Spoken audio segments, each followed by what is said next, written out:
Welcome students to Pushkar's classes. In this topic, in this video, you are going to learn subject mathematics of class 10, chapter trigonometry, and this is a session 1. Let us see what you are going to learn today's video. You are going to learn introduction to trigonometry, then uses of trigonometry in daily life, then about angles, then use of right angle triangle in trigonometry, and at last introduction to trigonometric ratios. In this branch of we will learn about the important branch of mathematics called trigonometry. How will be the knowledge of trigonometry is useful in our daily life? Let's find out. Rajiv wants to know how far the tree is. Abhijit wants to find out the distance of the ship to the lighthouse. Two friends standing on the ground wants to figure out the speed of the aeroplane flying over them. Rihan is wondering whether he can find out the altitude of his kite from the ground.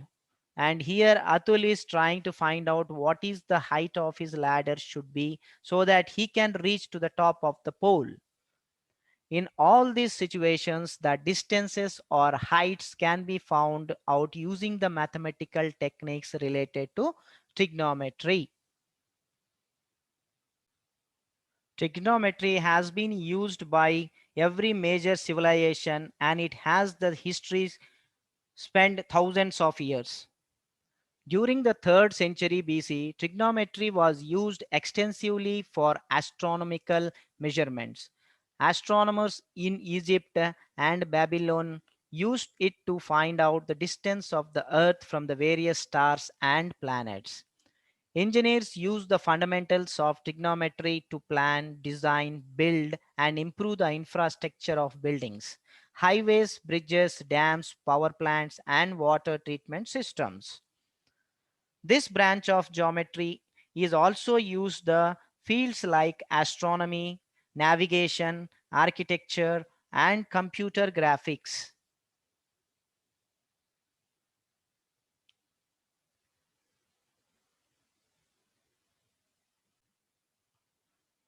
Trigonometry deals with the measurement of sides and angles of a triangle. The word trigonometry consists of these root words tri, gona, and metron.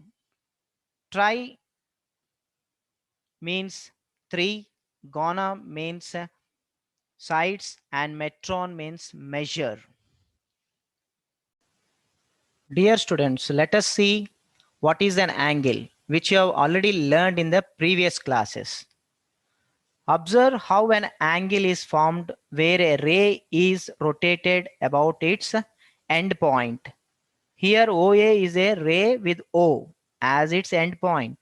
When ray OA is rotated above O to reach a point B, angle AOB is formed with the original ray OA.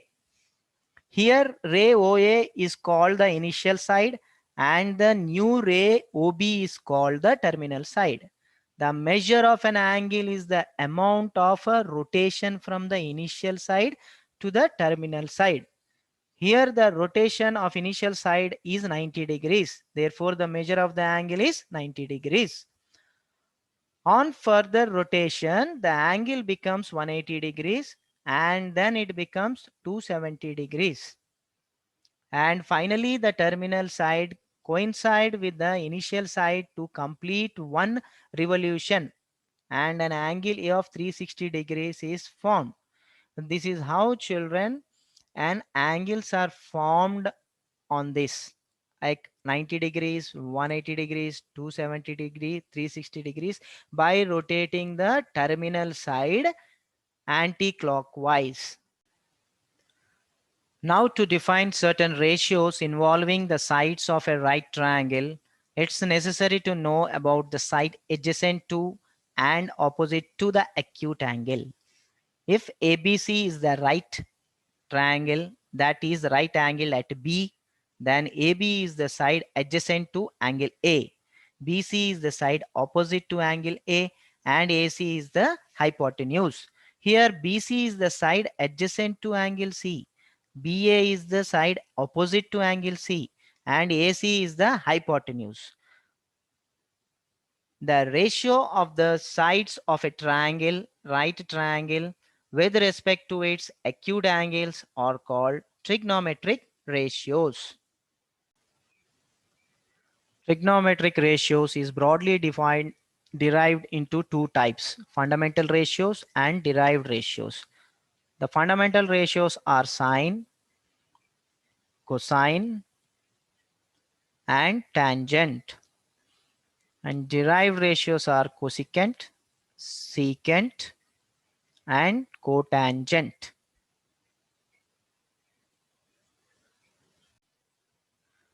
We know that the trigonometric ratios are the ratios of the sides of the triangle with respect to its acute angle.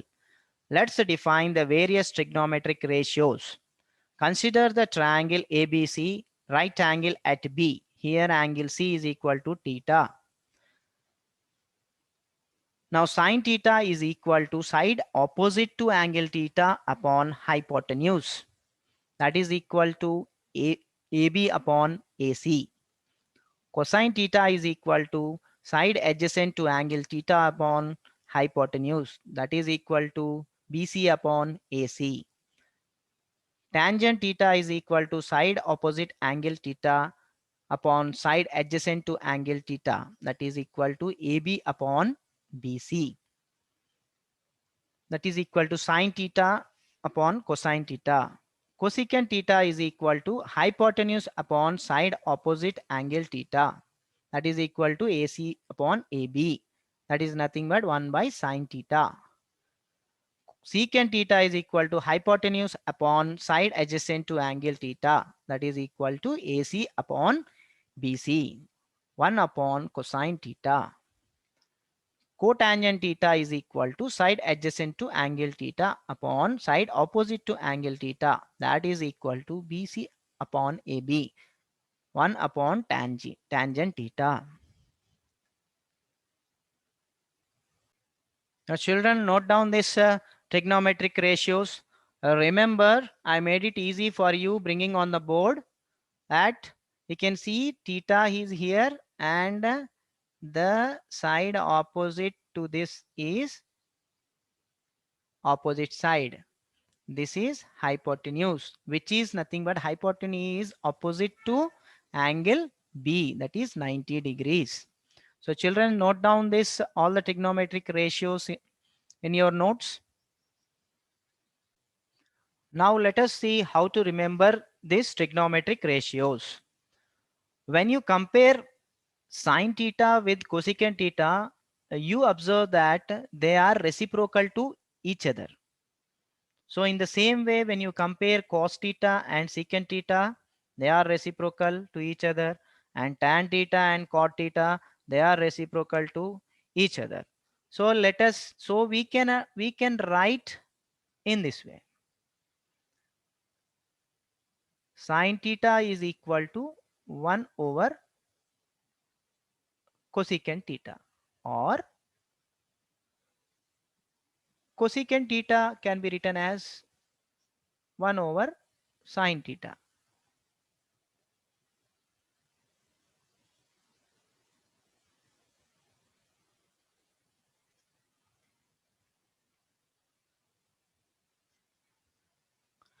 So children, when you observe here, how can we write sin theta is equal to 1 by cosecant theta in another way? So can I write as sin theta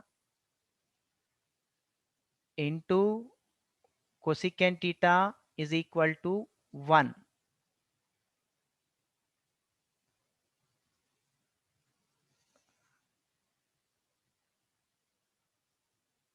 Now can I go with the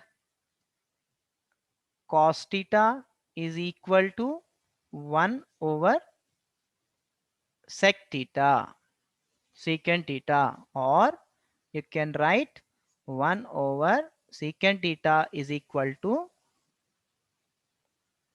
we will write in another way.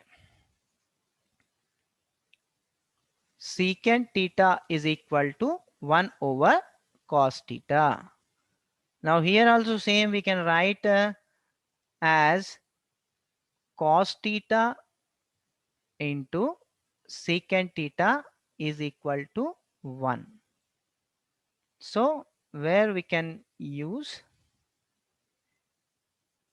in the problem solution. Now let us see how we can write tan and cot. Tan and cot are reciprocal to each other. So can I write tan theta is equal to 1 over cot theta, or cot theta is equal to 1 over tan theta. Now can I write tan theta into cot theta is equal to 1. Tan theta into cot theta is equal to 1. So in this way we got another useful formula. So write down, children. Also tan theta is nothing but sin theta upon cos theta, and cot theta, as tan theta and cot theta are reciprocal to each other, you can write cos theta in the numerator and sin theta in the denominator for cot theta. So these are the very useful formulas. When you're solving the problems, you have to apply wherever it is applicable. Here is the interesting way to remember the fundamentals of trigonometric ratios. You know that the sine of the angle is equal to the opposite of the angle upon or divided by hypotenuse.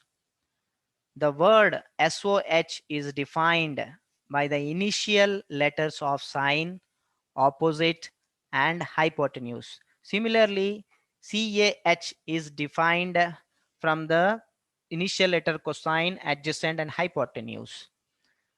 TOA is defined by the initial letters of tangent, opposite, and adjacent. You can memorize this by remembering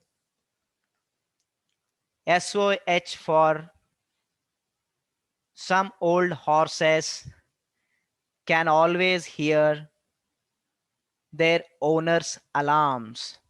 In this way, you can remember, if you remember this sentence, some old horses can always hear their owner's alarm, you will never forget the trigonometric ratio.